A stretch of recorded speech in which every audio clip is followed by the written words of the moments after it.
When a family first hears the words, "Your child has cancer," their entire world is turned upside down.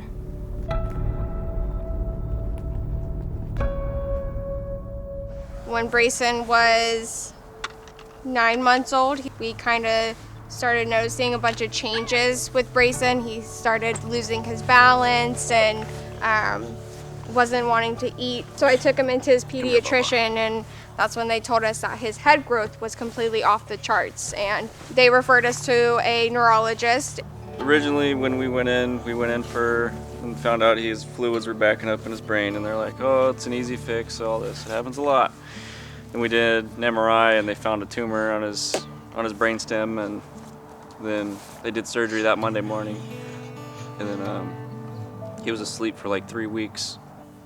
Then they found out he had ATRT, and they told us that he only had less than a year to live. Everyone we talked to said that he didn't have a chance. He should have died.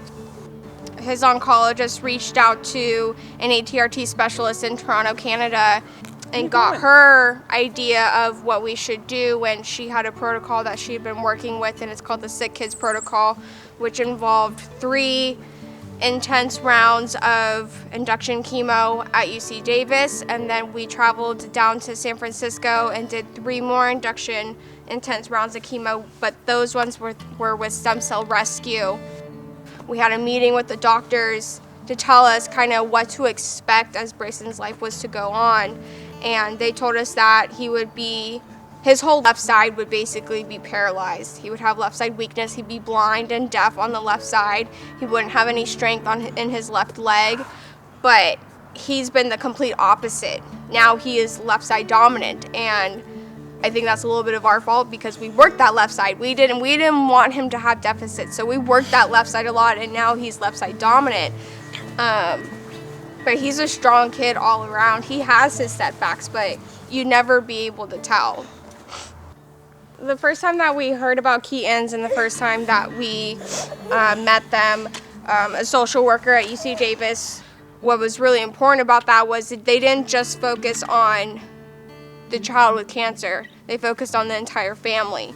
The parents, they gave us gift cards and gas cards, and they also focused on the siblings because cancer doesn't just affect the child, and it affects the entire family, especially the siblings, because one day, someone's brother or sister's perfectly healthy and perfectly fine, and the next day they're laying in a hospital bed with tubes everywhere and wires everywhere, and they don't understand what's going on. He's here now, and it's been 3 years, and he's happy. Still, even though he relapsed again, but he's still happy. And We received a note from Ryan, actually, who had reached out to Keaton's, and he shared such a sweet note letting us know that we were such a significant part of their first journey that he wanted us to know that Braeson had relapsed. And so we immediately reached out to them, connected with the hospital partners, and began the process of providing our support.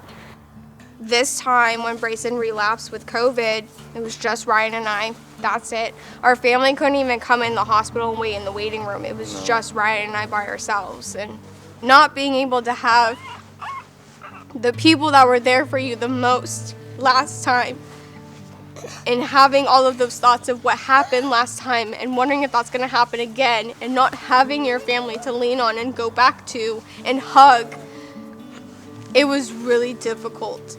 Due to COVID, we are no longer able to go into the hospital and sit at bedside to talk to mom and or dad, to visit with Braeson, to bring a hope chest, to lift his spirits.